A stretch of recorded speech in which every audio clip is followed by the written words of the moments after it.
তুরস্ক তার সমরাস্ত্র প্রদর্শনী সাহা এক্সপোতে প্রদর্শন করেছেন ইন্টারকন্টিনেন্টাল ব্যালিস্টিক মিসাইল অর্থাৎ আন্তঃমহাদেশীয় ক্ষেপণাস্ত্র ব্যবস্থা, যার রেঞ্জ ৬,০০০ কিলোমিটার। শুধু তাই নয়, এটি হাইপারসোনিক মিসাইল। এই ক্ষেপণাস্ত্রটি শব্দের চেয়ে ২৫ গুণ দ্রুতগতিতে ছুটে চলতে পারে। এই ক্ষেপণাস্ত্রের আওতায় চলে এসেছে সমগ্র ইউরোপ, আফ্রিকা, ইন্ডিয়া, চীনের অর্ধেক, রাশিয়ার অর্ধেক, শুধু বাকি রইল আমেরিকা। এই ক্ষেপণাস্ত্র সম্পর্কে বিস্তারিত জানবো আজকের ভিডিওতে। আসসালামু আলাইকুম, আপনারা দেখছেন আইএফএস।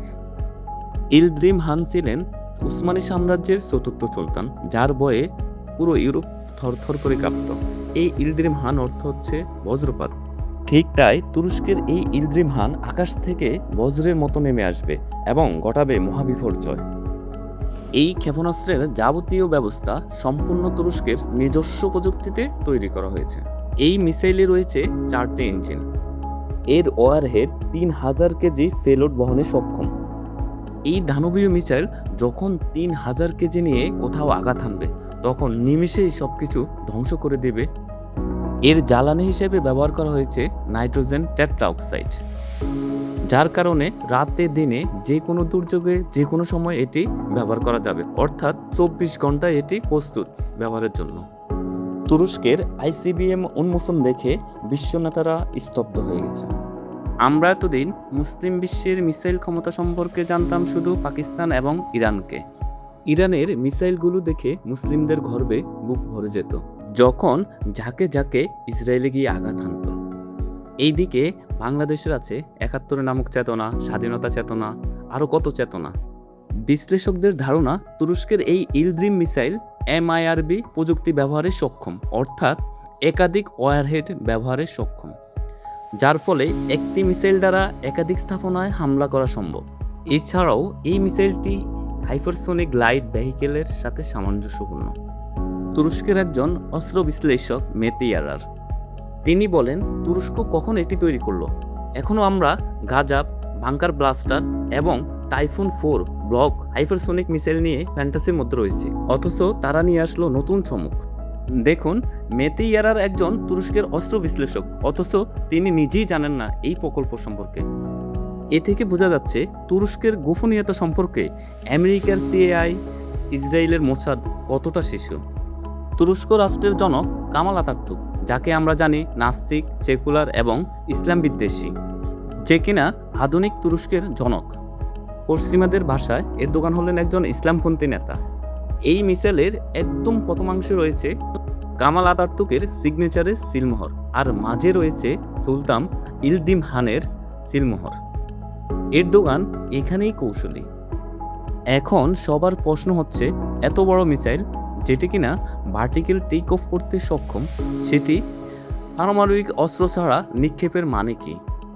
যেখানে তুরস্কের মিসাইল ২,০০০ থেকে ৬,০০০ কিলোমিটার রেঞ্জে পৌঁছে গিয়েছে, সেখানে তুরস্কের পারমাণবিক প্ল্যানও হয়তো রয়েছে, যেটা অত্যন্ত গোপনীয়ভাবে করা হচ্ছে। এই মিসাইলের মতো হয়তো কোনো এক সময় তুরস্ক তার পারমাণবিক অস্ত্র নিয়ে হাজির হবে। সেই দিনের অপেক্ষায় সবাই। এই আইসিবিএম পরাশক্তি রাশিয়া, চীন, আমেরিকা, হাতে গোনা কয়েকটি রাষ্ট্রের মধ্যে রয়েছে।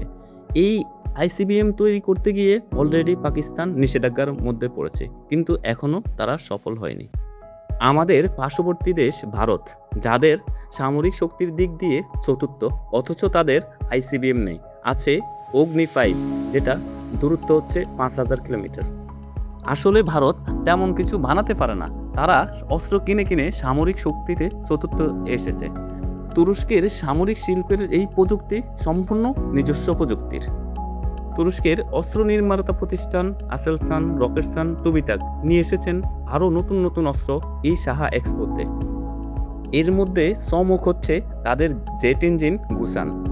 এখন দেখা যাক এটি কি আসলে কানের জন্য তৈরি করছে, বা এটি কানের ইঞ্জিন হিসাবে সামঞ্জস্য কিনা, সেটা দেখার বিষয়। তুরস্কের এই নতুন নতুন আবিষ্কার দেখে আমরা অভিভূত হচ্ছি, অথচ মধ্যপ্রাচ্যের আরব রাজারা খাচ্ছে, ঘুমাচ্ছে, দিন পার করছে। নেই কোনো গবেষণা, নেই কোনো প্রযুক্তি। ইরান এবং পাকিস্তানের যে ক্ষেপণাস্ত্রগুলো আছে, সেগুলোর পাল্লা ৩,০০০ থেকে ৩৫ কিলোমিটারের মধ্যে। এতদিন আমেরিকা ইরানকে নিয়ে দুশ্চিন্তায় ছিল। ইরান যেন 4000 5000 কিলোমিটারের ক্ষেপণাস্ত্র তৈরি করে কিনা। অথবা আইসিবিএম কি? আইসিবিএম তাকে বলা হয় যার রেঞ্জ 5000 কিলোমিটারের বেশি।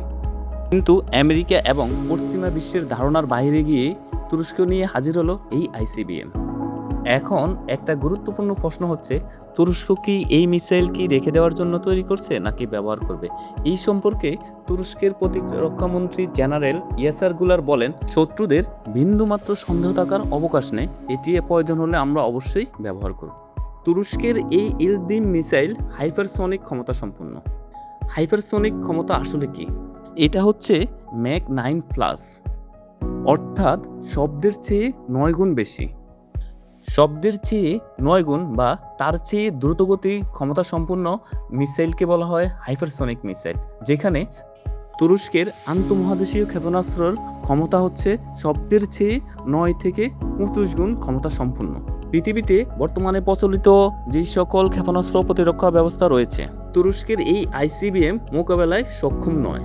অর্থাৎ একবার এই মিসাইল লঞ্চ হওয়ার পর তার লক্ষ্যবস্তুকে ধ্বংস করবে, সেটা এই রেঞ্জের মধ্যে থাকা যে কোনো লক্ষ্যবস্তুকে। তুরস্কের এই ক্ষেপণাস্ত্র নিয়ে সবচেয়ে দুশ্চিন্তায় আছে ইসরায়েল, আমেরিকা এবং পশ্চিমারা। কিন্তু কিছুই বলার নেই, কারণ আমেরিকা এবং পশ্চিমারা তুরস্কের মিত্র, অর্থাৎ তুরস্ক ন্যাটো সদস্য। দেখে হাই হুতাশ ছাড়া তাদের আসলে কিছুই করার নেই। তুরস্ক শুধু সামরিক শক্তিতে এগিয়ে যাচ্ছে না, তাদের রয়েছে বিশাল অর্থনীতি। ইউরোপে তাদের অর্থনীতি হচ্ছে সপ্তম।